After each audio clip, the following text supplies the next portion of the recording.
G'day, I'm Doug Collins, and I'd like to introduce you to some of the fascinating world of whittling.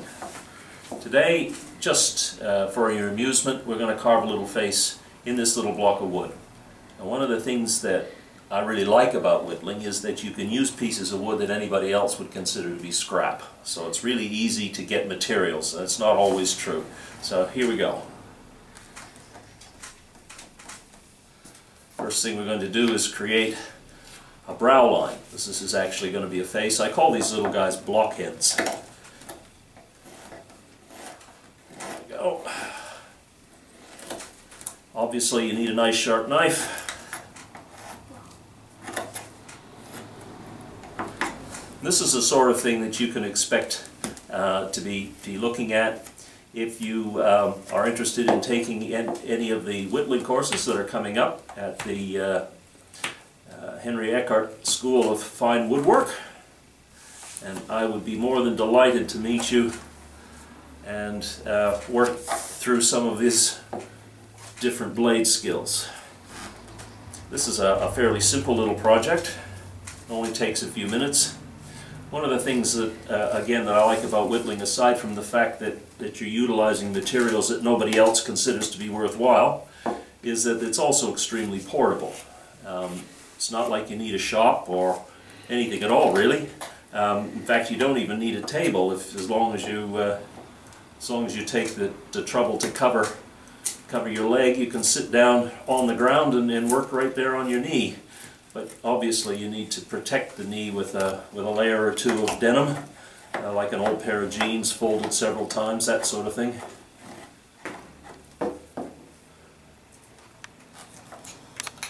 And the idea that you can walk around with your complete carving kit in one pocket and a bit of wood in the other pocket and just take it out and work it any time you want, that appeals to me.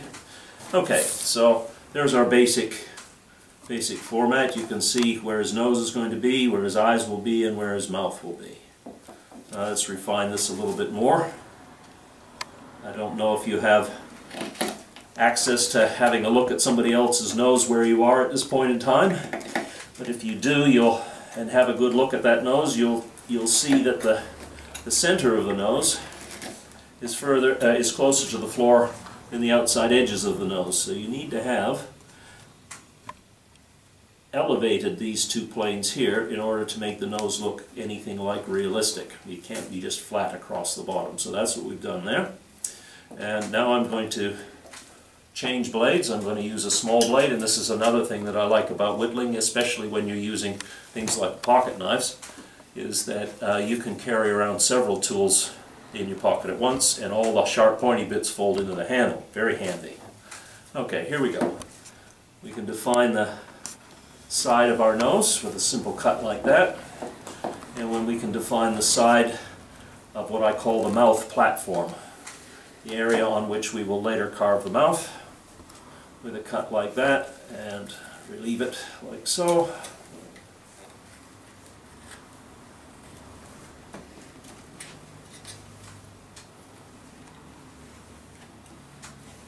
There we are, that's one side. Now we'll do the other side. You notice that in carving, in whittling at least, a lot of what you would do by pushing the knife through the wood on one side, you have to do by pulling the knife through on the other side. And that's one of the things that you'd learn in a class, if you decide to take one, is how to make these various sorts of strokes with a knife safely, so that you have total control of it at all times and you don't run the risk of having it stick somewhere it shouldn't be. Okay, so now we have an area where we can carve our mouth, the mouth mound, and you can see that our nose is even more clearly defined than it was. Clean this mouth mound up a little bit.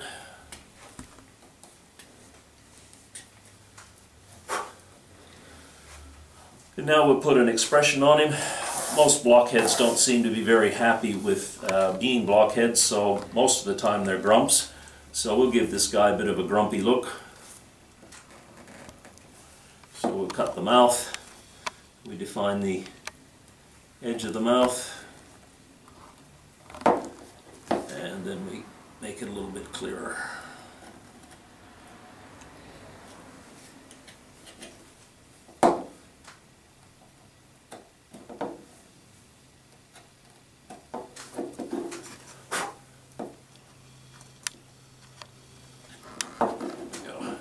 So he's not a terribly happy fellow. Mind you, you can turn him into happy if you want to, just by turning the mouth shape up. Now we're going to give him some very simple eyes.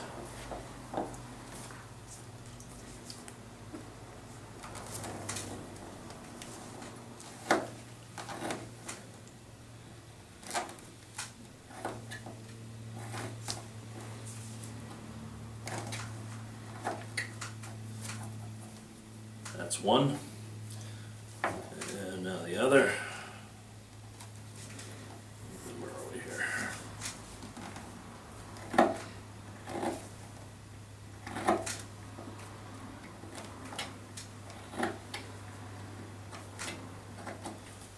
And you can usually tell if you've got this right because you'll create a sort of a diamond pattern right here where the bridge of his nose is eventually going to be. Okay, so just clean that up a little bit. There we go. And now it's time to refine the shape of the nose a little bit. This is called a scoop cut.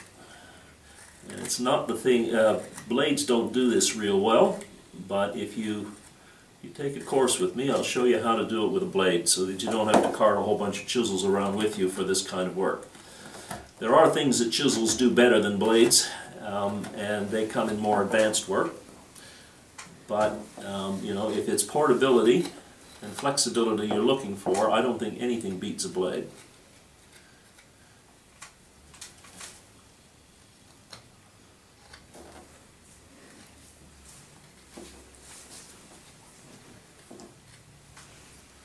Beginning to look a little bit more like a nose. Okay, now let's define the sides of that nose, give it a little bit of character.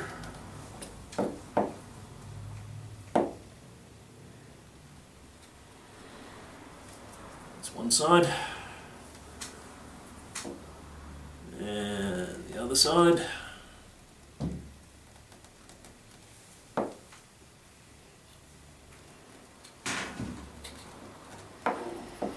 There we are.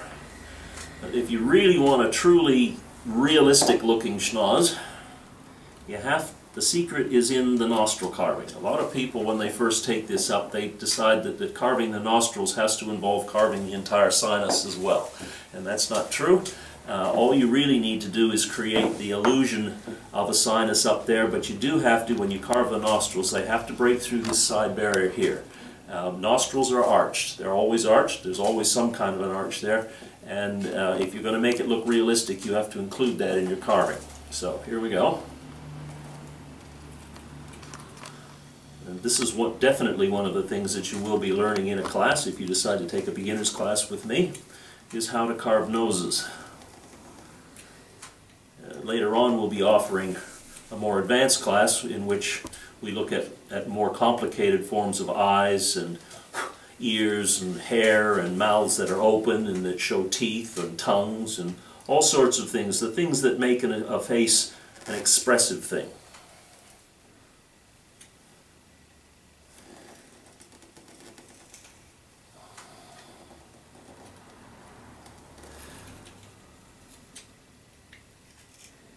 Yep.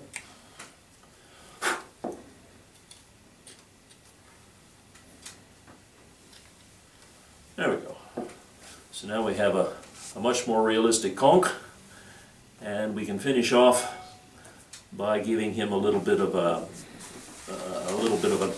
more work on his eyes here. This is a simplistic eye. We call this a fixed stare eye. It doesn't have an actual eyeball, or it doesn't have any eyelids, so it's limited to the ways in which you can use it.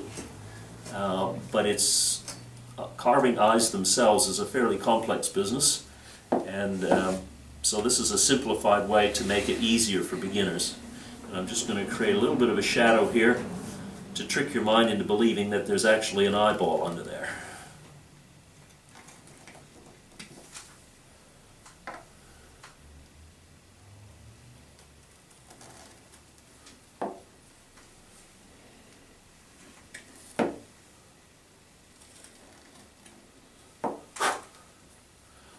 we are. There's our little face.